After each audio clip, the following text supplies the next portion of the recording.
일단 우리가 여기서 봐야 될 거는 왜 이름이 동기냐 이거죠. 동기는 서로 맞춰주는 게 동기잖아요. 여기서 동기는 요게 핵심입니다. 늘 일정 속도로 계속 돌아요. 그러면 우리가 일정 속도로 계속 돈다는 게 이제 이론상으로는 너무 좋긴 한데 실제로 이게 가동을 시키다 보면 일정 속도를 유지하는 게 되게 어려운 일이에요. 그렇잖아요. 매번 똑같은 속도로. 그래서 동기기 하면 안정도라는 표현을 많이 쓰고 우리가 그래서 안정도를 증진시키는 방법에 대해서 얘기를 또 많이 하게 될 거예요. 자, 그러면 첫 번째 동기기의 원리라고 해서 일정한 속도로 회전하는 전기기계 기구를 말합니다. 그래서 보시면 S라고 여기 보이세요? 우리가 N은 배웠잖아요. 이거 무슨 회전 속도를 말하죠. 회전 속도. 여기에 S를 붙여. 이 S가 영어로 동기라는 뜻이에요. 그래서 얘를 동기 속도 이렇게 보시면 돼요. 동기 속도를 의미하고 동기 속도 식이 이렇게 나와요. P분의 120F래요.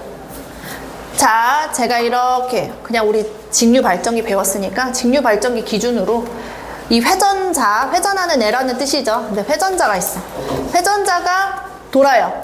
극이 이극일 때, 한 바퀴 돌 때 1초에 한 바퀴라고 우리 가정을 해볼게요. 1초에 한 바퀴 돈다고 했을 때 극이 두 개면 어떤 파형이 나오냐? 이런 파형이 나오죠. 여기까지 1초. N극에서 가장 기전력 클 것이고 S극 아래서 가장 기전력이 클 거란 말이에요. 이 극일 때 1초. 이거 주파수 얼마예요? 주파수 얼마? 1. 그렇잖아요. 주파수의 의미가 뭐예요? 주파수란 1초 기준으로 파형의 개수죠. 한 개 나왔잖아. 1Hz예요? 그러면 얘는 1Hz고 자, 1Hz를 갖게 만들어 봤더니 지금 얘가 2극이잖아요. 그쵸? 극수를 2로 나누면 딱 1이 나와. 근데 얘는 딱 한 바퀴 돌았을 때 기준이니까 얘가 1rps일 때라고 기준을 정한 거죠. 이렇게 됐을 때 이 식이 성립을 해요. 자, 이번에는 여기다 극을 더 갖다 붙일게요. n, s, n, s 뭐 이런 식으로 4극으로 만들었고 여전히 이 회전자는 1초에 한 바퀴를 돌 예정입니다. 자, 그럼 파형 어떻게 나와요? 이렇게 나오죠. 그쵸? N극, S극, N극, S극. 그게 4개잖아. 4개일 때 가장 기전력이 크죠? 자, 여기까지 1초 걸렸어. 주파수 몇 헤르츠? 파형 개수 몇 개? 한 바퀴 돈 파형 하나 나와요. 그죠? 아, 한 바퀴가 아니고 이게 처음까지 돌아오는 게 이게 한 개 파형이잖아요. 요렇게 가잖아요. 그쵸? 그러면 얘는 뭐예요? A헤르츠. 얘도 볼까요? 극수가 몇 극이었어요? 4극이었죠. 2로 나누면 2죠. 지금 얘는 1초에 한 바퀴 도는 회전 속도를 가졌죠. 그래서 이런 관계가 성립을 해요. 그럼 이 관계를 우리가 간단히 한번 만들어 볼까요? 봤더니 주파수라는 녀석은 극수에다가 2를 나누고 초당 속도를 곱한 것과 같더라 라는 거예요. 그러면 저는 이제 속도가 중요한 거니까 이 속도를 기준으로 식을 바꿔볼게요. n만 남겨두고 그럼 어떻게 해야 돼요? 곱하기 p분의 2를 곱해주고 p분의 2를 곱해주면 끝났죠. 그럼 어떻게 나와? p분의 2f가 나와요. 맞아요. 자, 근데 저는 초당 속도 말고 분당 속도로 표현을 해보려고요. 그러면 요렇게 표현이 되죠. 그래서 곱하기 60 합니다. 자, 결론 나와요. 아, 회전 속도라는 거는 P분의 120F고. 자, 이제 생각해 보세요. 처음 만들면 극수 고정이죠. 그지? 극수 바꿀 수가 없잖아요? 주파수죠. 주파수만 일정하게 들어가게 되면 얘 속도 일정하게 유지가 되겠죠. 그래서 동기 속도는 P분의 120F RPM 이렇게 정의를 내릴 수가 있습니다. 이거 과정할 필요 있어요? 없어요? 하나도 없어. 그냥 우리는 뭐만 그냥 보면 돼요? 아, 동기속도 공식만 보시면 돼요. 자, 동기속도 공식 어떻게 된다고요? P분의 120F. 자, 우리가 그 전에 직류기에서 꼭 외워야 되는 공식이라고 했으면 제가 뭘 강조를 자꾸 했어요? 그쵸? 자, 이제 이게 두 번째예요. 이것만 알면 시험 문제 푸는데 크게 어려움 없습니다. 이제부터 계속 나올 거기 때문에. 네, 동기 속도는 극수분의 120 곱하기 주파수입니다. 이 의미는 어차피 기기가 만들어지면 계좌의 극수는 고정이 될 것이고, 여기서 주파수만 우리가 계속 일정한 주파수를 넣을 수 있다 그러면 계속 일정한 속도 구현이 가능한 거예요. 이 속도를 우리는 동기 속도다 이렇게 보시면 되고요. 두 번째 우리가 그럼 이제부터 동기기의 구조에 대해서 좀 보려고 하는데, 동기 발전기의 구조라고 보셔도 돼요. 직류기하고는 완전히 달라요. 자, 우리가 직류기에서는 회전 누가 했어요? 회전하는 녀석, 회전자라고 표현을 하면 회전자가 누구였어? 그렇죠. 전기자가 빙글빙글 돌았죠. 자, 고정되어 있는 녀석이 누구였어요? 가만히 있는 녀석이? 네. 자, 동기기는 완전 반대다. 이제부터 회전은 누가 하냐? 바로 계자가 합니다. 그러면 가만히 있는 녀석은 누구냐? 바로 전기자입니다. 이유가 있겠죠. 이렇게 만든 이유가. 그쵸? 그래서 이 이유에 대해서 문제에 나옵니다. 왜 계자를 회전시키고 왜 전기자는 회전 안 시키는지. 그래서 요거는 좀 이해만 하시면 되니까 이런 문제가 나올 수 있다. 자, 그럼 한번 우리 구조 한번 볼까요?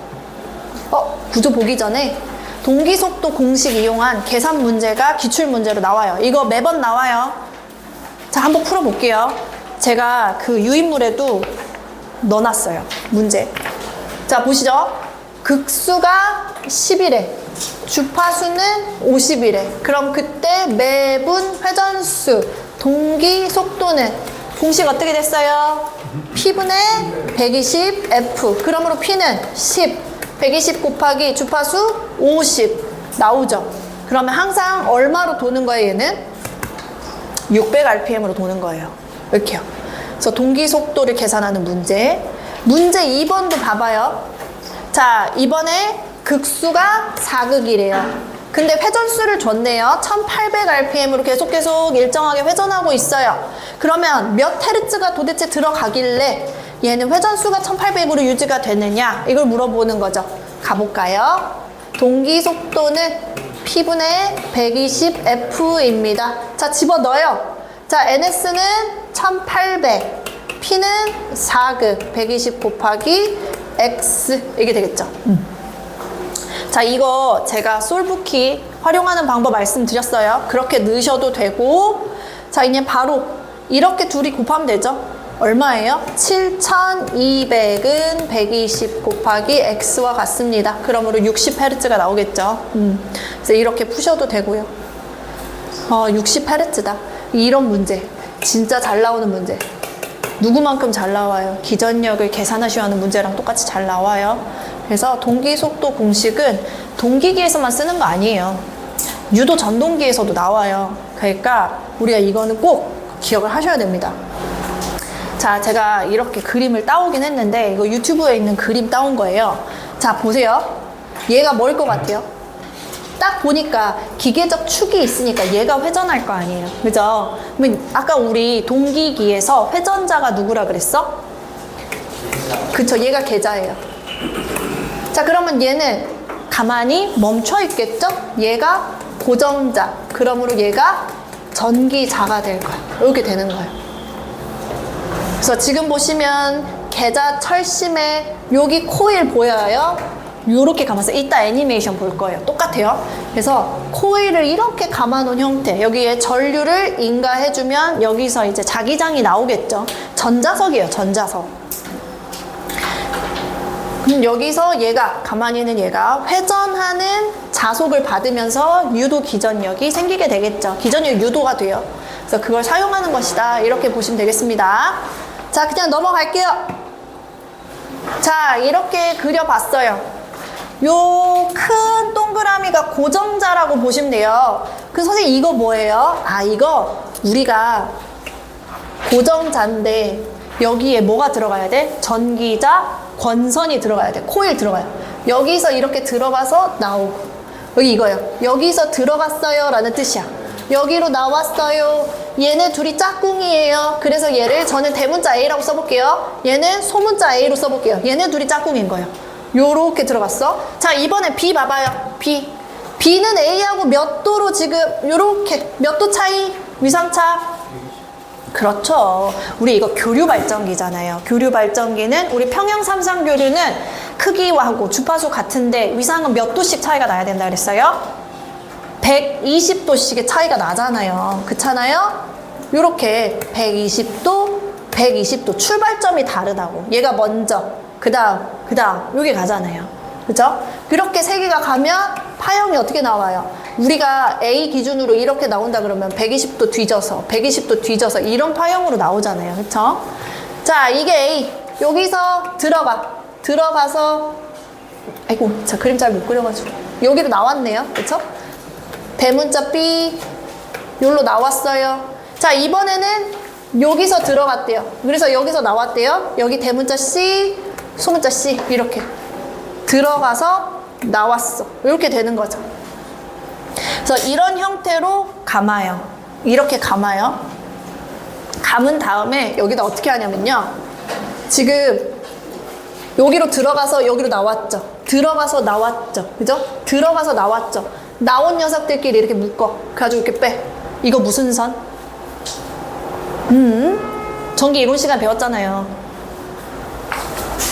자, 봐봐요. 여기서 상 하나 나오고 여기서 상 하나 나오고 그 다음에 여기서 상 하나 나와. 이걸 A상, B상, C상이라 하고 요 나온 거 지들끼리 묶어서 하나 나와. 이거 뭐예요? 중성선. 이거 무슨 결선? 그치? 삼상은 삼상인데 삼상 결선법 중에 Y 결선 있고 델타 결선 있잖아요. 진짜요? 안 배웠다고요? 큰일 났네. 자, 우리가요 삼상을 묶는 방법에는요 지금 이렇게 얘네들을 다 상이라고 해요. 한 상, 한 상, 한 상. 그래서 각각의 기전력이 걸려서 전류가 이렇게 나와요. 삼상이죠. 삼상이고 그 다음에 선은 대신 몇 개예요? 선 하나, 선 둘, 선 셋, 선 네 개죠. 4선식이. 이거 우리 Y결선. 이렇게 쓰거든요. 그러면 여기서 상 A, 아까 여기가 A상, 여기가 B상, 여기가 C상. A, 대문자 A, 소문자 A, 대문자 B, 소문자 B, 대문자 C, 소문자 C, A, B, C를 여기다 묶어요. 나온 데를 한 손. 이 묶은 점을 선으로 연결하는 걸 우리는 중성선이라고 표현을 합니다. 중성선에다가 우리 뭐 해요? 뭐 연결해요? 보통 접지를 연결해요. 일반적인 정상 상태라고 하면은요, 여기 애들은요, 위상차가 없어요. 그러니까 여긴 전위차가 안 생겨요. 그래서 일로는 원래는 전류가 잘 흐르지 않습니다. 왜냐면 벡터의 합이 0이 되는 곳이거든요. 그래서 일로는 전류가 안 흐르는데 여기서 뭔가 어떤 이상이 생겨. 이상 전압이 걸려. 그럼 일로 전류가 흘러나가요. 이상 전류겠죠? 이렇게 하는 묶는 방법을 Y결선이라고 합니다. Y결선은 접지를 이렇게 우리가 설치를 할 수 있기 때문에 안전하겠죠. 그래서 수용각, 다시 말해서 전기를 쓰는 쪽 가까운 데는 Y결선을 해요. 왜? 접지 연결하려고. 이거를 3산 4선식이다, Y결선이다 말하는데 얘가 딱 Y결선 해요. 그래서 자, 지금 제가 말씀드리고 있는 부분은 고정자, 전기자 부분이고, 전기자니까 각각의 여기에 뭐가 낀다고요? 다 지우고 볼게요. 자, 여기에 기전력이 끼겠죠. 기전력이 낍니다. 여기도 기전력이 껴요. 그래서 삼상의 전류가 120도의 위상차를 가지고 나와요. 이게 우리가 지금 현재 사용하고 있는 발전기, 우리 전기를 만들어주는 발전기다라고 보시면 돼요. 그래서 고정자는 삼상결선을 Y결선 합니다. 이거 중요해요. Y결선 한다. 이유가 있겠죠. 자, 그 다음에 요거 보여요? 계자. 이게 계좌, 얘가 회전해요. 여기 보시면 회전한다. 회전축이 이렇게 있죠. 얘가 회전을 합니다. 자, 얘는 아까 봤잖아요. 구조에서 영구자석이 아니었죠. 전자석이었죠. 그래서 전자석이기 때문에 전류를 흘려줍니다. 자, DC죠? 직류 전화번을 여기다가 넣어줘. 넣어주면 들어가서 여기 N극, S극이 발생을 합니다. 그리고 얘가 돌면 도는 만큼 자속의 변화량이 생기는 거죠. 그렇잖아요? 이렇게 도니까. 그래서 기전력이 끼는 것이다 라고 보시면 되세요. 이런 거다. 그러면 이제 우리가 봐야지. 하나씩 볼게요. 전기, 자, 고정되어 있는 친구입니다. 역할은요, 여기 전기를 발생시키죠. 유도 기전력 발생시키고요. 구조는요, 역시나 철심과 권선으로 이루어져 있습니다. 그리고 무슨 결선 한다고요? 중성점을 묶는 Y결선을 한다고 했어요. 철심에는요, 규소 강판 성층, 이거 아니야. 1에서 2, 얘도 2에서 4% 되겠다. 왜요? 왜요? 왜? 1, 2%. 그렇죠. 이거예요. 그냥 이렇게 그냥 이해하시면 돼요. 이거 시험 문제 잘 안 나와요. 그러니까 이 전기자는 멈춰 있어요, 회전해요? 멈춰 있어. 그러니까 규소 함유량을 좀 더 많이 준 거예요. 아까 회전했을 때는 전기자 철심에 1, 2% 넣었잖아요. 그쵸? 얘는 좀 더 많다. 그리고 당연히 성층하죠. 왜요? 와류손을 감소시키기 위해서. 그래서 보시면 규소 강판 성층한다. 이렇게 보시면 돼요. 철손을 감소하기 위해서. 자, 3번에 노란색으로 하이라이트 쳐져 있습니다. 그러면 왜 Y결선 하는 거냐? 자, Y결선 그냥 최고 특징입니다. 얘예요, 얘. 안전해요. 자, 절연이 쉽다 이런 뜻이죠. 절연이 쉬워요. 그리고 나머지는 크게 뭐 그런가 보다 하시면 되고요. 중성점에 접지 가능하죠. 그쵸? 그러니까 이런 이상 전류가 생기면 다 어디로 가요? 땅으로 꺼지게 되어 있습니다. 이렇게 보시면 돼요. 그래서 안전한 이유로 Y결선 합니다. 참고상으로 말씀드리면 이렇게 Y결선을 하잖아요. 여기 중성점, 여기 접지 이렇게 갈 건데 우리가 전기가 발생하는 이곳을 상이라고 부르고요. 이 선과 선 사이, 그래서 선간이라는 표현을 써요. 딱 보시면 요 상에서 걸리는 전압과 선과 선 사이에 걸리는 이 전압이 있을 거 아니에요. 그쵸? 이 두 전압이 같지 않습니다. Y결선의 가장 큰 특징이에요. Y결선에서 선간, 라인을 써요. 전압이에요. 선과 선 사이에 걸리는 전압은 우리가 상을 영어로 페이즈라고 합니다. 그래서 P를 써요. 얘의 크기가 루트 300. 지금 딱 눈으로 봐도 얘가 더 크죠? 그쵸? 루트 300 크대요. 그러니까 요게 발전기라고 하면 발전기 내부에 걸리는 전압이 밖에 걸리는 전압보다 작죠? 몇 배 작아? 루트 3분의 1배 작아요. 얘가 더 크잖아요. 그래서 안전하다라고 말하고 있는 거예요. 그래서 코로나 현상 감소할 수 있다고도 말해요. 이 코로나 현상이 공기가 전기를 못 오게 막아주고 있거든요. 근데 어느 일정 전압 이상으로 가버리면 이게 깨져요. 그래서 번개처럼 이렇게 보여요. 이 절연이 깨지는 현상인데 그런 현상을 코로나 현상이라고 해요. 그래서 이거를 감소시킬 수 있다. 왜? 여기 내부 전압이 밖의 전압보다 낮으니까 그럴 위험이 좀 덜해. 이렇게 말하는 거예요. 그러니까 결국에 말하는 건 절연 쉬워. 안전해. 이거 말해주고 있는 거예요. 그냥 그렇게 이해해 주시면 되고요. 자, 두 번째 회전합니다. 계좌예요. 계좌의 역할 바뀌지 않아요. 계좌는 늘 자속을 발생시키는 역할을 합니다. 근데 얘는 생김새가 크게 두 가지 형태가 있어. 돌극형이냐, 극이 돌출되어 있냐, 아니면 돌출이 안 되어 있냐. 그래서 원통형이냐, 이 두 가지인데요. 이 둘을 이제 쓰는 이유가 있어요. 자, 얘부터 볼까요? 제가 극수를 계속 늘리고 싶어요. 기전력을 많이 얻고 싶은 욕심에서. 자, 한번 해볼까요? 다극기로 쓰고 싶단 말이에요. 그래서 그걸 무진장 늘려. 그러면 이 돌출된 극이기 때문에요. 이 극의 구분이 아무리 내가 많이 극을 늘린다 하더라도 극의 구분이 명확합니다. 그러니까 얘는 다극기로 써도 손색이 없어. 근데 얘는 피자로 한번 생각해 보세요. 얘도 나눠 계속 나누다 보면 n극과 s극, 그러니까 극과 극 사이에 요 구분이 불분명해져 버려요. 그러면 얘는 다극기로 쓸 수 있어요? 없어요. 얘는 소극기로 써요. 극수가 적다란 뜻이죠. 얘는 다극기로 사용할 수 있어요. 자, 그러면 속도 생각해 보세요. 우리가 기전력은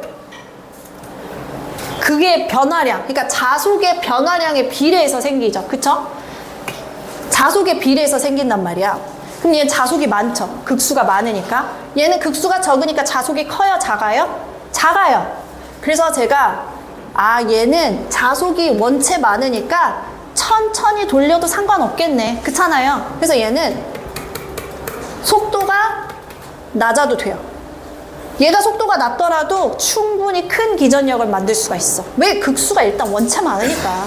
반면에 얘는 어때요? 얘는 극수가 적은 만큼 부지런히 움직여야겠죠. 얘는 고속기예요. 그래야 똑같이 만들 수 있을 거 아니에요. 얘 한 바퀴 돌 때 한 10바퀴 돌려야 돼. 그래야 똑같은 기전력이 나올 거라고. 뭐 예를 들면 그렇다 이거예요. 자, 그러면 이런 애들이 누구냐? 수차 발전기가 이래요. 수차 발전기가 이 돌극형이다 이렇게 보시면 되고요. 얘는 우리가 많이 쓰는 거, 터빈 이용하는 거. 터빈은 이제 되게 뜨거운 증기를 이용해가지고 돌리죠. 엄청 빨라요, 터빈은. 터빈 발전기가 이렇다. 그러면 나중에 이제 터빈 발전기의 속도를 구하여라 뭐 이런 문제 있거든요. 근데 얘가 소극기라고 했잖아요. 그러면 얘가 가질 수 있는 가장 최소의 극수는 우리가 그냥 상식적으로 몇 극 갖고 있다고 생각하시면 돼요. 네, 2극. 2극에다가 무진장 돌리면 되겠다. 뭐 이렇게 생각하셔도 되죠. 뭐 이렇게 되더라 라고 보시면 되겠어요. 자, 그러면 이렇게도 한번 나눠보고요.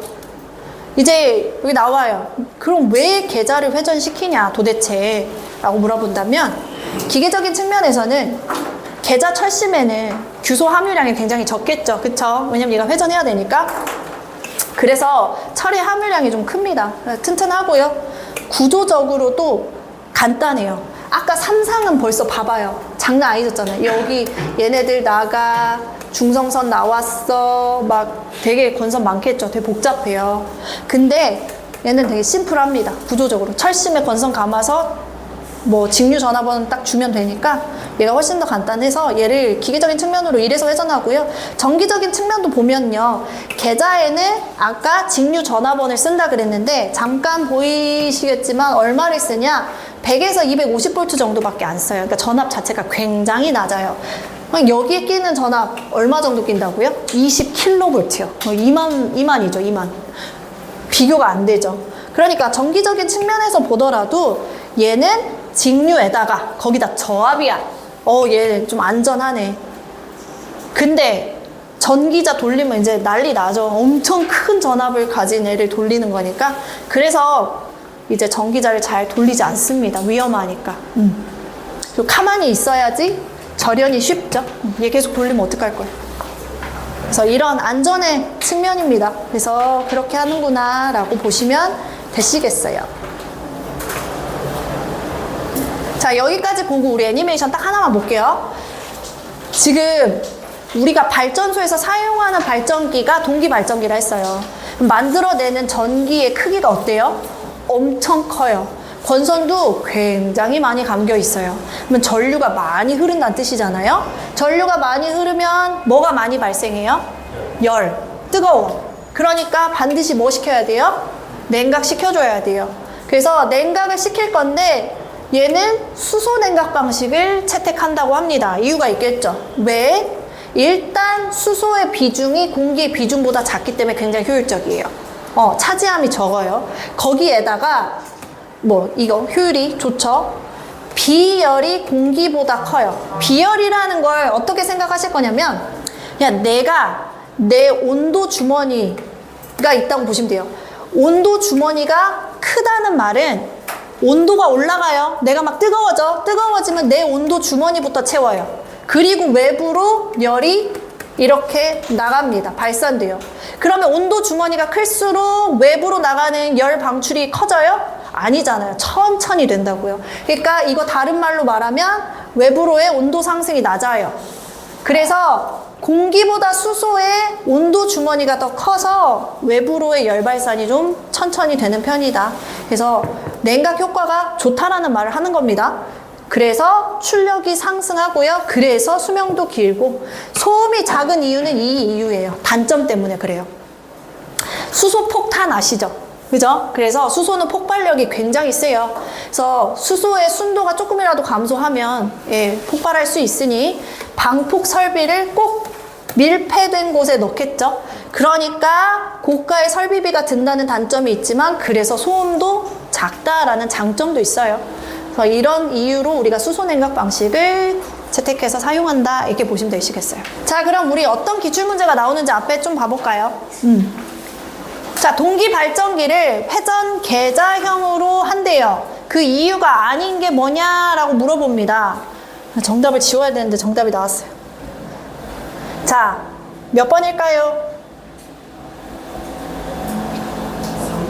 네, 전기자가 고정되어 있죠. 있지 않아가 틀렸잖아. 있잖아요. 그래서 이렇게 되더라. 나머지가 더 중요해요. 1, 2, 4번을 꼭 보셔야 되죠. 고전압에 견딜 수 있게 전기적 권선을 절연하기 쉽다. Y결선. 그쵸?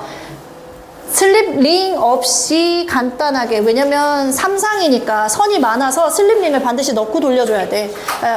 더 구조적으로 간단할 수 있다. 그리고 얘를 안 돌려야 기계적으로 튼튼하게 만드는데 쉽다. 뭐 이런 말 하는 거고요.